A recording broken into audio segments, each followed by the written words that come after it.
శ్రీమన్మహాగణాధిపతయే నమో నమః. మహాసరస్వత్యై నమః. శ్రీగురుభ్యో నమః. హరి ఓం.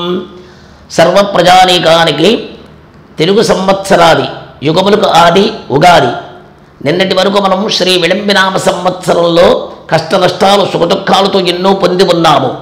కాబట్టి నిన్నటి విళంబినామ సంవత్సరాన్ని వీడ్కోలు పలుకుతూ నేటి నుండి తెలుగు సంవత్సరాదిని శ్రీ వికారీనామ సంవత్సరంలో అడుగు పెడుతున్న శుభాకాంక్షలతో 50 మంది ప్రజానీకానికి తెలుగు సంవత్సరాది యొక్క పంచాంగ శ్రవణానందముగా 50 మంది తరించి ఆచరించవలసిందిగా కోరుచు మీ యొక్క శ్రేయోభిలాషిగా హితుడిగా సన్నిహితుడిగా పౌరోహితుడిగా శ్రీ తిరిదేవరపల్లి శ్యామసుందర శాస్త్రిగా మీ అందరికీ కూడా ఆ భగవంతుడు శుభాశిస్సులు మీకు మాకు మన అందరికీ సమస్త జనులు సమస్త ప్రాణులు సుఖశాంతులతో వర్ధిల్లాలని నేటి తెలుగు సంవత్సరాది శ్రీ వికారినామ సంవత్సరంలో గ్రహాలన్నీ బాగున్నా ఏ టైంలో ఏ సమయంలో ఏదైనా దేవుణ్ణి ఆరాధన చేసుకోవాలన్నా మొట్టమొదటిది ఈ ఉగాది నాడు మీరు ఏం చెయ్యవలి అంటే షడ్రసాలతో కూడినది వేపపూత పదార్థము, పచ్చి మామిడికాయ, చింతపండు, బెల్లము, ఇక్షుకండం అంటే చెరుకు ముక్క కానీ కారము కానీ ఈ యొక్క ద్రవ్యాలు షడ్రసాలతో కూడిన ఫలము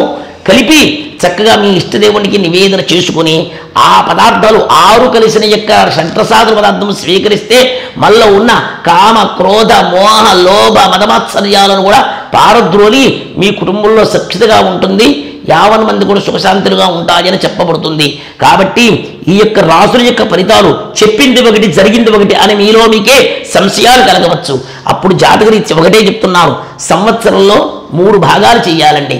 4 మూళ్ళ 12 మాసాలు, 4 మాసాలు మధ్యమంగా ఉంటుంది, 4 మాసాలు డౌన్గా ఉంటుంది, 4 మాసాలు డెవలప్మెంట్గా ఉంటుంది. ఎట్లాగంటే నార్మల్ డౌన్ డెవలప్మెంట్ మీ పద్ధతిలో చెప్తున్నాను. కాబట్టి అది మొదలు మా కష్టాలు వస్తున్నాయండి బాగున్నాయన్నారు కదండి గురువు గారు అనొచ్చు. కాబట్టి ఆ కష్టాలు ఆరంభం చేయొచ్చు, చివరిలో చేయొచ్చు. అది గ్రహాల యొక్క ప్రభావం ఉంటుంది. అది ఏ సిద్ధాంతం కాదు, భగవంతుడు కూడా చెప్పలేడు. ఎందుకంటే గ్రహాని ఫల చారేణ సూచికంతే మనీషిణ.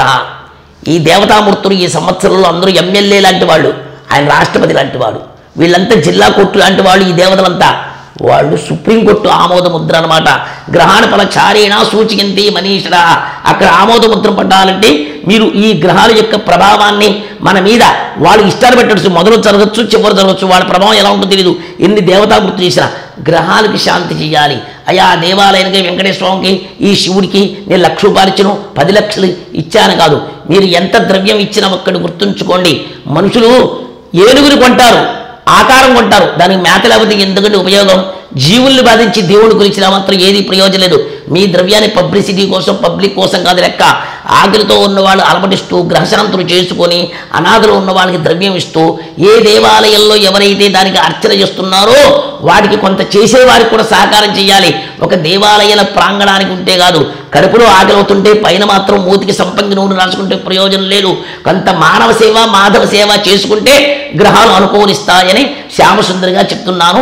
ఇది దైవంగా చేయాలి, ధర్మంగా చేయాలి, ఆచరించుకొని మీ అందరూ తరించాలి. ఈ తెలుగు ఉగాది సంవత్సరాది శ్రీ వికారినామ సంవత్సరంలో కొత్త కొత్త రాజకీయ నాయకులు, చాలా ప్రజల్లో కూడా ఆశ్చర్యకరమైన రాజకీయ యువకులు రావడానికి అవకాశం ఉంటుంది. అందరికీ ఒక్కసారిగా ఈ 72 సంవత్సరాల పైనబడి ఈ స్వాతంత్ర మనం వచ్చిన భారతదేశంలో ఉన్న ఈ యొక్క రాజకీయం రేపు వచ్చే రాజకీయాల్లో అత్యంతంగా ఆశ్చర్యంగా ఉంటుంది. ప్రజలందరికీ కూడా అనుకూలంగా ఉంటుందని చెప్పబడుతుంది.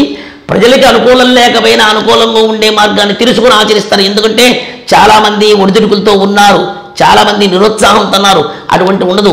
ఏ నాయకుడు వచ్చినా కానీ ప్రజలకు మేలు జరగాలి, గ్రామాల అభివృద్ధి జరగాలి, ప్రజా సంక్షేమ పథకాలు జరగాలి.